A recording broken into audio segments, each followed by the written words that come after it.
નમસ્તે મિત્રો, આપણે સ્વાધ્યાય 3.2 દાખલા નંબર પહેલો સરળ છે એટલે હું હોમવર્કમાં આપીશ. દાખલા નંબર 2 ની વાત કરીએ તો 5 પેન્સિલ અને 7 પેનની કુલ કિંમત ₹50 છે.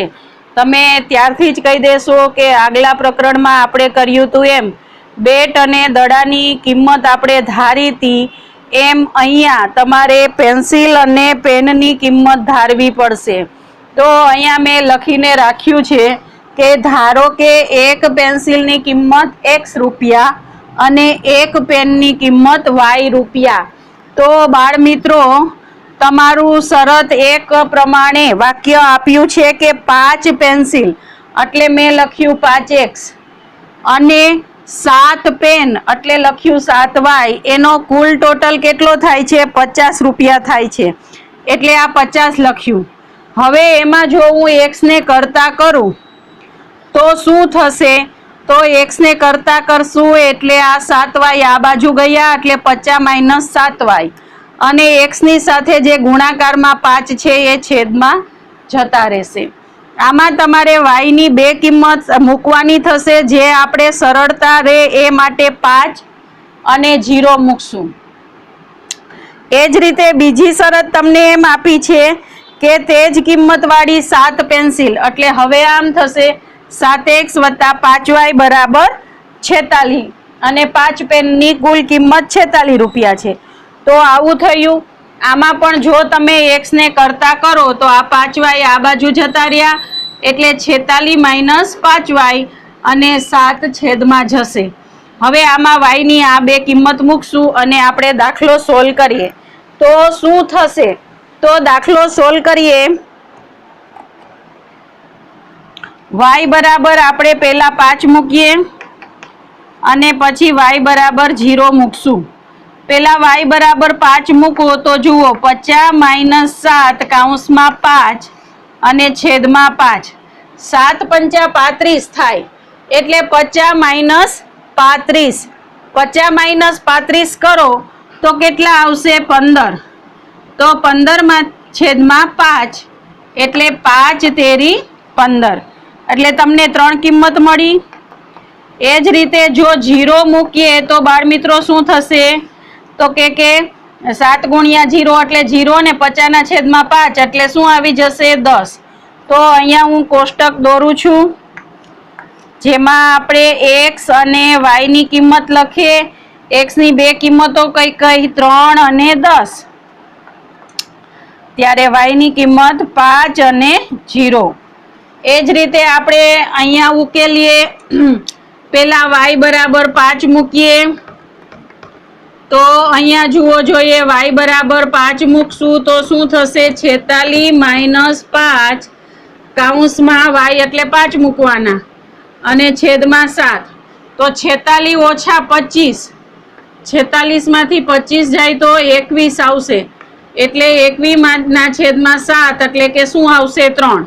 એ જ રીતે Y બરાબર -2 મૂકીએ તો Y બરાબર -2 મૂકતા શું થશે? 5 કૌંસમાં -2 અને છેદમાં 7. બરાબર છે. અહીંયા 5 દુ 10 અને ઓછે ઓછે વત્તા એટલે 46 + 10 થશે. 46 + 10 એટલે શું થયા? 56. તો 7 × 8 = 56 એટલે 8 જવાબ આવ્યો. તો આનું કોષ્ટક તમને આ રીતનું મળી જશે. X અને Y. તો X ની 2 કિંમતો કઈ મળી? 8 અને 3. ત્યારે Y ની 2 કિંમતો મળી 5 અને -2. તો આ કોષ્ટક મળી ગયું. હવે આપણે આનો આલેખ દોરવાનો છે. આપણે ગ્રાફની વાત કરતા હતા. પ્રથમ કોષ્ટક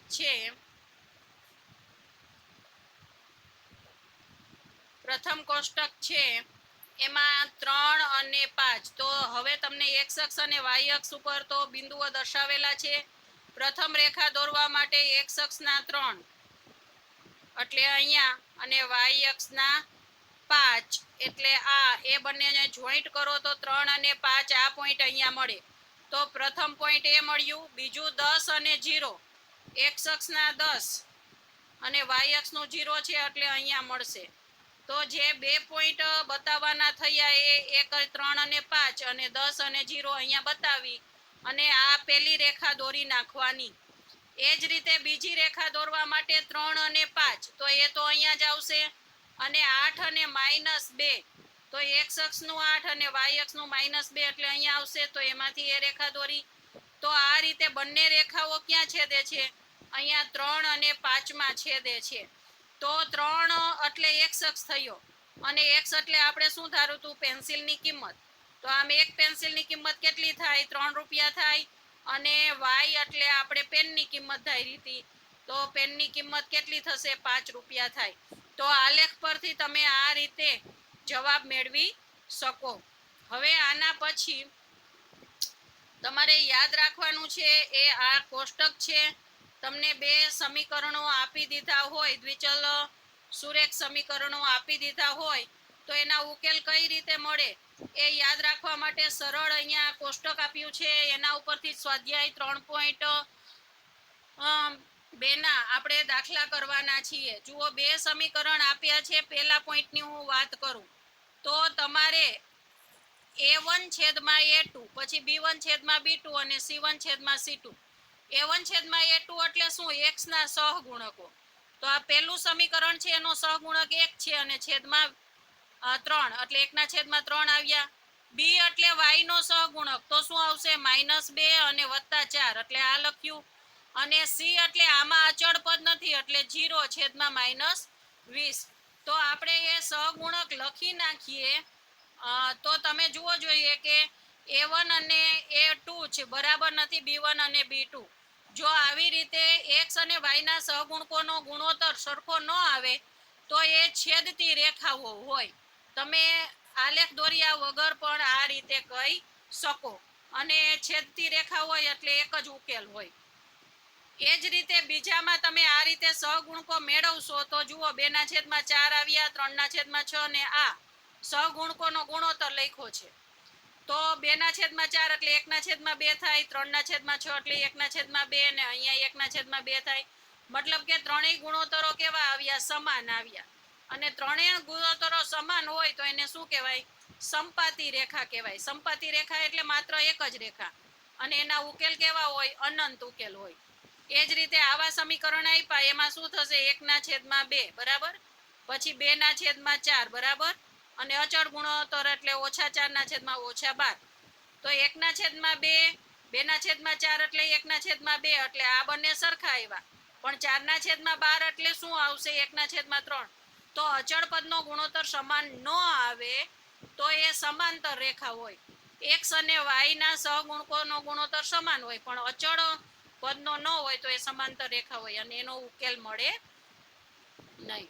તો આ કોષ્ટક ઉપરથી પણ આપણે દાખલા કરશું. હવે દાખલા નંબર 2. નીચેના સુરેખ સમીકરણ યુગ્મોથી બનતી રેખાઓ એક બિંદુમાં છેદે છે કે સમાંતર છે કે સમપાતી છે તે a1 છેદમાં a2 b1 છેદમાં b2 અને c1 છેદમાં c2 ગુણોત્તરોની તુલનાથી કરો. હમણાં તમે સ્લાઇડમાં સમજ્યું એમ a એટલે x નો સહગુણક, b એટલે y નો સહગુણક અને c એટલે અચળ. તમને એકદમ ટૂંકમાં સમજાવી દઉં તો રેખાઓ એક બિંદુમાં ક્યારે છેદે? તો જ્યારે x અને y ના સહગુણક છે એ સમાન ન મળે ત્યારે એક બિંદુમાં છેદે. સમાંતર ક્યારે મળે? તો કે જ્યારે એ એટલે કે x, y અને અચળ પદ એ બધાના સહગુણકો સમાન હોય ત્યારે સમાંતર મળે. અને સમપાતી રેખા ક્યારે મળે? એક જ રેખા સહગુણક છે x અને y ના સમાન હોય માત્ર અચળ પદ જુદા જુદા હોય ત્યારે. કોષ્ટકમાં 3 મુદ્દા આપ્યા છે એ તમે યાદ રાખશો તો સાવ સરળ છે. દાખલા નંબર 2, 3 અને 4 એ બધામાં અત્યારે જે કરાવું છું એ જ કરવાનું છે. આપણે દાખલા નંબર 2 છે એનો બીજો દાખલો હું કરાવીશ. પ્રથમ દાખલો તમને હોમવર્કમાં આપું છું અને યાદ રાખજો તમામ દાખલા આ રીતે જ કરવાના છે. 9x + 3y + 12 બરાબર 0 અને એ જ રીતે 18x વત્તા 6y વત્તા 24 બરાબર 0. તો માત્ર બાળમિત્રો તમારે શું કરવાનું, તમારે 3 સ્ટેપ આ રીતે લખી નાખવાના કે A1 છેદમાં A2, પછી લખશું B1 છેદમાં B2 અને પછી લખશું C1 છેદમાં C2. તો યાદ રાખવાનું, A એટલે x નો સહગુણક, B એટલે y નો ને C એટલે અચળ પદ. તો x ના બંને સહગુણક લખી નાખવાના 9 ના છેદમાં 18. હવે શું થશે, 9 દુ 18 એટલે તમને જવાબ મળ્યો 1 ના છેદમાં 2. એ જ રીતે અહીંયા શું થશે, 3 ના છેદમાં y, y શું 6, તો અહીંયા 3 2 6 થાય એટલે તમને જવાબ મળ્યો 1 ના છેદમાં 2.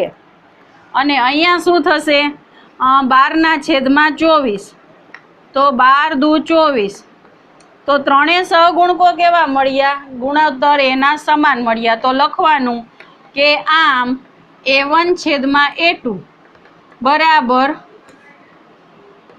B1 છેદમાં B2 બરાબર C1 છેદમાં C2 આવી રીતે થાય છે.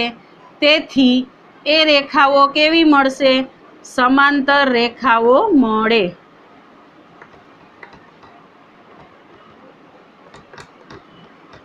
તો એ બાળમિત્રો સમાંતર રેખાઓ તમને મળશે. હવે એના પછીનો દાખલો આપણે જોઈએ.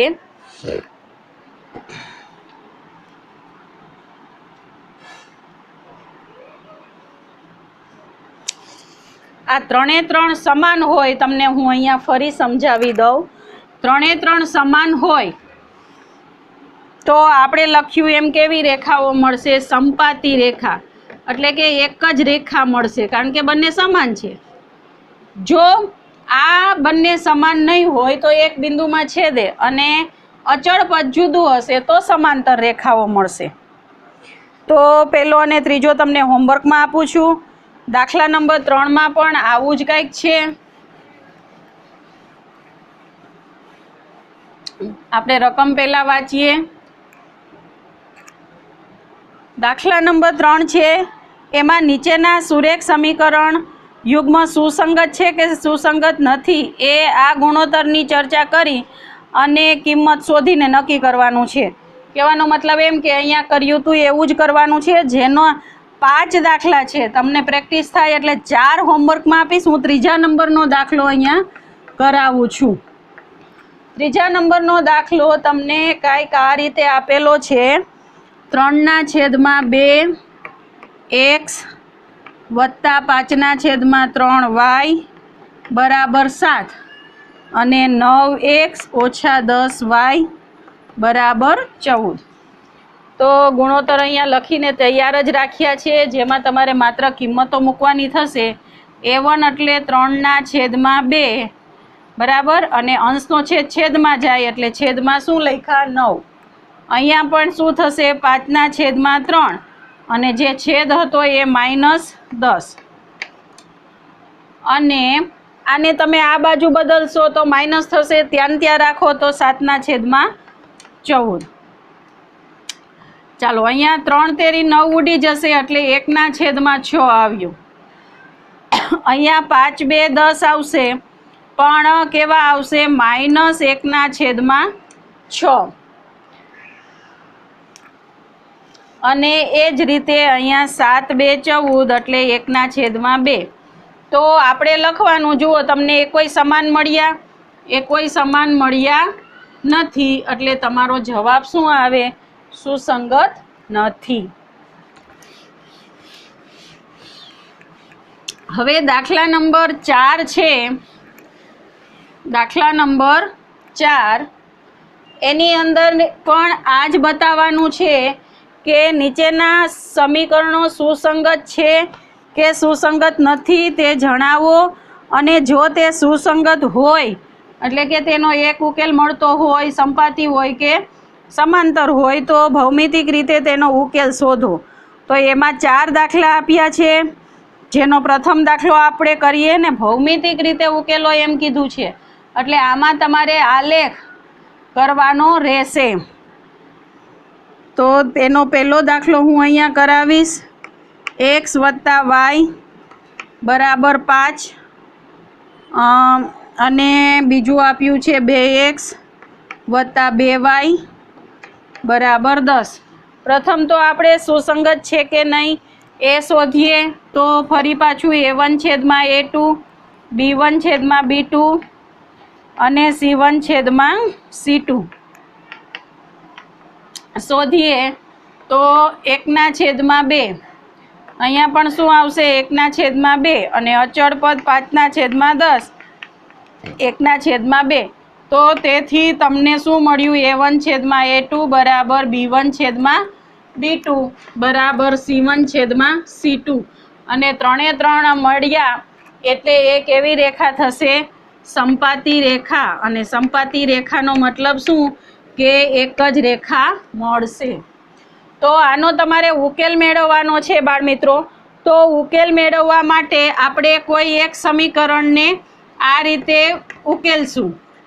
તમારે ભૌમિતિક આકૃતિ પણ દોરવાની છે. તો કઈ રીતે ઉકેલ મેળવશું? તો સમીકરણ આ છે x વત્તા y બરાબર 5. એમાં હું xને કરતા કરું તો x બરાબર 5 માઇનસ y થશે. તો હવે yની તમારે કોઈ પણ કિંમત 2 મૂકવાની થાય. ધારો કે આપણે 0 મૂકીએ અને શું મૂકીએ 5. અહીંયા ધારો કે 0 મૂકીશ તો શું થશે?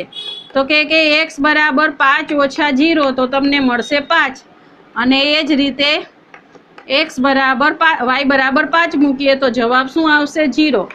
તો તમને જે કોષ્ટક છે એ આવી રીતનું મળશે x અને y. xની બે કિંમતો કઈ કઈ 5 અને 0 ત્યારે yની બે કિંમત 0 અને 5. તો હવે તમને ગ્રાફમાં દર્શાવતા આવડશે. બંનેના ઉકેલ એક જ મળે છે, એક જ રેખા છે એટલે તમને માત્ર આ બિંદુ દર્શાવી અને એક રેખા દોરી નાખવાની થશે. તો આ રીતે આગલા દાખલો માત્ર આ સૂત્રના ઉપયોગથી તમારે કરવાના છે અને આવા દાખલા પરીક્ષામાં અવશ્ય પૂછાય જ છે. હવે દાખલા નંબર 5 જોઈએ આપણે. દાખલા નંબર 5 છે એમાં તમને આપેલ છે કે એક લંબચોરસ બગીચાની અર્ધ પરિમિતિ 36 મીટર છે. તમને શું આપ્યું છે?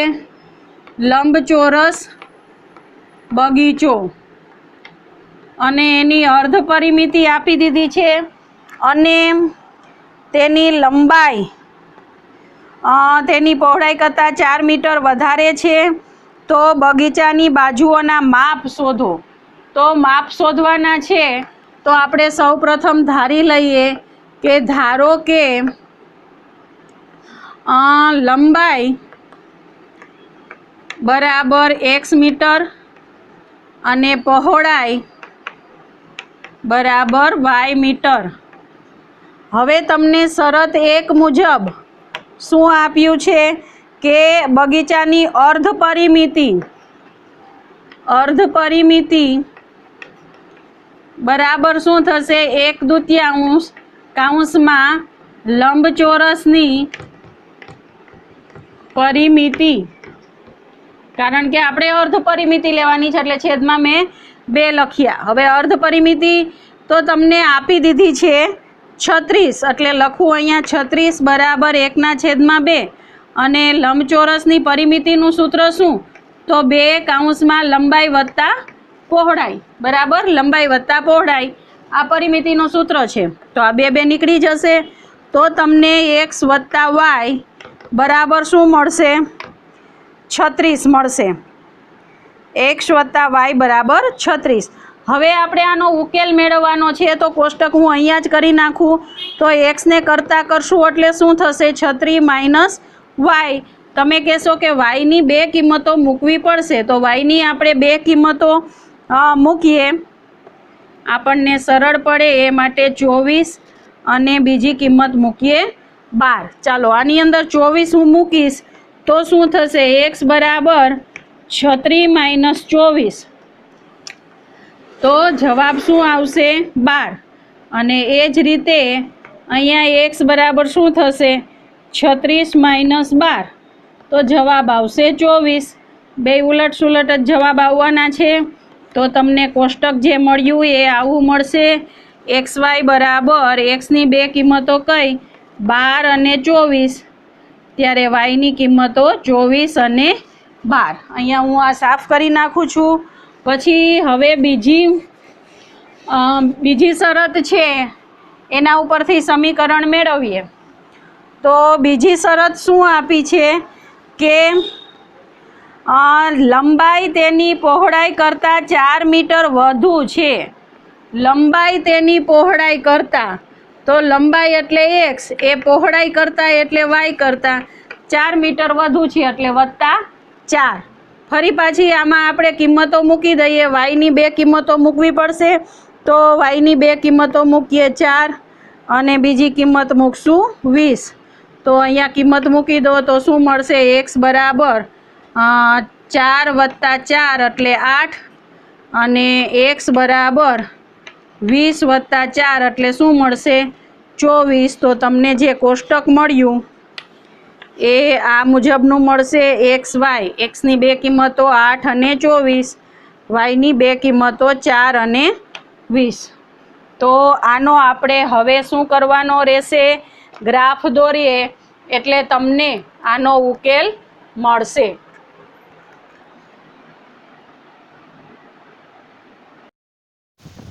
તો પ્રથમ કોષ્ટક તમારી પાસે છે, એમાં 8 અને 4 બિંદુ. એક્સ અક્ષના 8 અને વાય અક્ષનું 4 એટલે અહીંયા તમને બિંદુ મળશે. પ્રથમ 24 અને 20, એક્સ અક્ષના 24 અને વાય અક્ષના 20 એટલે અહીંયા પોઈન્ટ મળશે. તો આ બે પોઈન્ટ એટલે કે 8 અને 4 અને 24 અને 20 બે પોઈન્ટ તમને મળી ગયા. એમાંથી એક રેખા દોરી લેવાની. એ જ રીતે બીજું કોષ્ટક છે, એમાં પહેલું બિંદુ બતાવવા માટે 12 અને 24. તો 12 અને 24 બતાવશું ક્યાં? અહીંયા આવશે પહેલું પોઈન્ટ. અને 24 અને 12, એક્સ અક્ષના 24 જુઓ અહીંયા છે અને વાય અક્ષના 12 એટલે અહીંયા. એ બંનેને જોઈન્ટ કરો એટલે અહીંયા. તો તમને જે બિંદુઓ મળ્યા 12 અને 24 અને 24 અને 12, તો એ બંનેને જોઈન્ટ કરી દઈએ તો તમને આ રીતે બે રેખાઓ એકબીજીને છેદશે અને બંનેને એકબીજાને કયા બિંદુએ છેદી એ તમને ખબર કેમ પડે? તો આ પોઈન્ટમાં છેદે છે એમાંથી પહેલા તમારે એક્સ અક્ષ જોવાનો. તો ત્યાં કયું બિંદુ તમને મળ્યું? 20. અને એ જ રીતે વાય અક્ષ જુઓ જોઈએ તો અહીંયા શું મળશે? 16. તો તમને 20 અને 16 એ છેદબિંદુ મળ્યું. 20 અને 16 છેદબિંદુ મળ્યો એનો મતલબ શું કે એક્સ અક્ષ 20. એક્સ અક્ષ એટલે આપણે શું થઈ રહ્યો તો લંબાઈ, એટલે કે એ લંબચોરસ બગીચાની લંબાઈ 20 મીટર થાય અને પહોળાઈ કેટલી થાય? 16 મીટર થાય.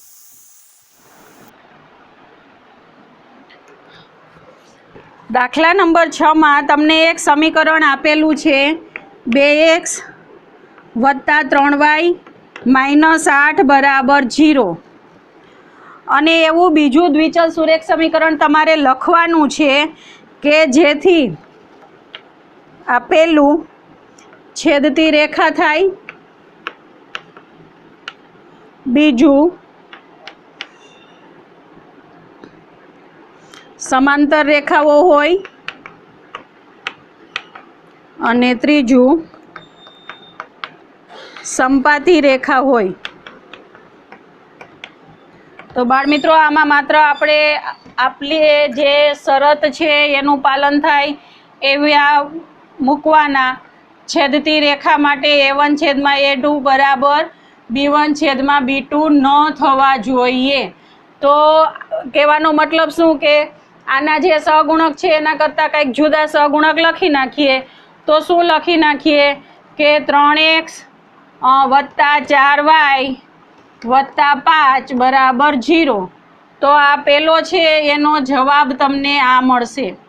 એ જ રીતે સમાંતર રેખાઓ માટે તમે કાંઈ પણ એક્સ અને વાયના સહગુણક બદલી અને લખી નાખો એટલે ચાલે. હવે સમાંતર રેખાઓ માટે શરત શું છે તો કે A1 છેદમાં A2 બરાબર B1 છેદમાં B2. A1 અને B1ના સહગુણકો સરખા હોવા જોઈએ, એટલે કે x અને y સરખા હોવા જોઈએ ગુણોત્તર, પણ અચળ પદ કેવું હોવું જોઈએ? જુદું જુદું. હાલો, તો શું કરી નાખવાનું આવા કિસ્સામાં? આ બંનેને કોઈ એક સંખ્યા વડે ગુણી નાખવાની. હું 2 વડે ગુણી નાખું તો 4x વત્તા 6y, અને આને કોઈ પણ લખી નાખીએ કે વત્તા 10. તો આ તમને આવી રીતે સમીકરણ મળી જાય. આ બધા અહીંયા લખું છું એ તમારા જવાબ થશે. અને એ જ રીતે સંપાતી રેખા માટે આપણી પાસે શું છે તો A1 છેદમાં A2, B1 છેદમાં B2 અને C1 છેદમાં C2. કહેવાનો મતલબ એમ કે 3 3 સરખા હોવા જોઈએ. તો 3 3 સરખા કરવા માટે શું કરવાનું? માત્ર તમારે કોઈ એક આંકડા વડે ગુણી નાખવાના. હું 3 વડે ગુણી નાખું તો શું આવશે? 6x વત્તા 3 તેરી 9y ઓછા 24 બરાબર 0. તો આમ તમે ઘણા બધા સમીકરણ મેળવી શકો. આના પછી દાખલા નંબર 7. દાખલા નંબર 7 તમને આ રીતે આપેલ છે કે 2 સમીકરણ આપેલ છે. x ઓછા y વત્તા 1 બરાબર 0, અને બીજું સમીકરણ આપ્યું છે 3x વત્તા 2y ઓછા 12 બરાબર 0. તો એનો આલેખ દોરવાનો છે. તો સૌ પ્રથમ તો આલેખ દોરવા માટે હું એક્સને કરતા કરું તો વાય આ બાજુ જાય એટલે વત્તા થાય, 1 આ બાજુ જાય એટલે ઓછા થાય. તો વાયની આપણે 2 કિંમતો મૂકવી પડશે. આપણે 0 અને 1 મૂકીએ તો x બરાબર 0 ઓછા 1 એટલે શું મળશે? ઓછા 1. અને x બરાબર 1 ઓછા 1 એટલે શું મળ્યું? 0. તો તમને કોષ્ટક છે એ આવી રીતનું મળશે. x અને y, xની 2 કિંમતો કઈ કઈ? ઓછા 1 અને 0. અહીંયા 0 અને 1. એ જ રીતે આમાં હું xને કરતા કરું તો શું થશે? ઓછા 12 આ બાજુ ગયા એટલે વત્તા 2y આ બાજુ ગયા એટલે ઓછા 2y, અને છેદમાં આ 3. હવે આમાં પણ yની આપણે 2 કિંમતો મૂકવાની, જે આપણે 6 મૂકીએ અને શું મૂકશું? 0 મૂકશું. પછી આ રેખાઓ અને x દ્વારા રચાયેલા ત્રિકોણના શિરોબિંદુઓના યામ દર્શાવો અને ત્રિકોણાકાર પ્રદેશને છાયાંકિત કરો. એના માટે તમારે પહેલાં આલેખ દોરવો પડશે. સૌ પ્રથમ આ કામ પૂરું કરી નાખીએ. તો કે x બરાબર 12 ઓછા 2 કૌંસમાં 6 છેદમાં 3. તો 2 6 12, 12માંથી 12 જાય એટલે 0 છેદમાં 3, અને 0 છેદમાં 3 એટલે 0. એ જ રીતે અહીંયા શું થશે તો કે x બરાબર 12 ઓછા 2 કૌંસમાં 0 છેદમાં 3. આ 0 થઈ ગયું. તો 12 છેદમાં 3 એટલે 4. તો તમને જે આ બીજી સમીકરણ માટે કોષ્ટક આવું મળશે. xની 2 કિંમતો કઈ કઈ? 0 અને 4, અને yની કિંમત 6 અને 0. હવે આપણે ગ્રાફ દોરીએ એટલે આગળ આપણે સમજી શકીએ. તો 2 સમીકરણ મળી ગયા બાદ 2 કોષ્ટક તમને આ રીતના મળ્યા. જેમાંનું પહેલું કોષ્ટક એમાં -1 અને 0, -1 અને 0 હવે તમને ખ્યાલ છે કે આ જગ્યાએ દર્શાવી શકાય. x અક્ષના -1 અને y અક્ષ 0 છે એટલે. અને 2 અને 3, x અક્ષના 2 અને y અક્ષના 3. તો x અક્ષના 2 અને y અક્ષના 3 એ બંને અહીંયા મળશે. તો આ પહેલી રેખા માટે તમને જે બિંદુઓ મળ્યા -1 અને 0 અને 2 અને 3, એ એક રેખા દોરી નાખી. હવે એ જ રીતે કોષ્ટક 2 માટે 0 અને 6 એટલે x અક્ષના 0 છે એટલે y અક્ષ ઉપર એ બિંદુ આવશે આ જગ્યાએ. અને 4 અને 0 તો એ તો અહીંયા છે, એ બંનેને ફરી જોડી દો. તો આ રીતની રેખા મળી. અને તમને એમ કીધું છે કે બંને રેખાઓ x અક્ષ સાથે જે ત્રિકોણ બનાવે એને છાયાંકિત કરો. એટલે અહીંયા આવી આકૃતિઓ ડિઝાઇન કરીને છાયાંકિત કરેલ છે. તો તમારે પણ આ રીતે છાયાંકિત કરવાનો. અને તમને એમ કીધું છે કે એના ત્રણેય બિંદુઓના યામ જણાવો. ત્રિકોણ જે મળ્યું એના ત્રણેય બિંદુઓના યામ જણાવો. તો જુઓ જોઈએ, પહેલું બિંદુ હું અહીંયા હાઇલાઇટ કરું છું. પહેલું બિંદુ આ છે, એના યામ શું થશે? -1 અને 0. બીજા બિંદુના યામ શું થશે? 2 અને 3. અને ત્રીજા બિંદુ છે એના યામ શું થશે? 4 અને 0. તો આવી રીતના પણ તમે દાખલાઓ કરી શકો.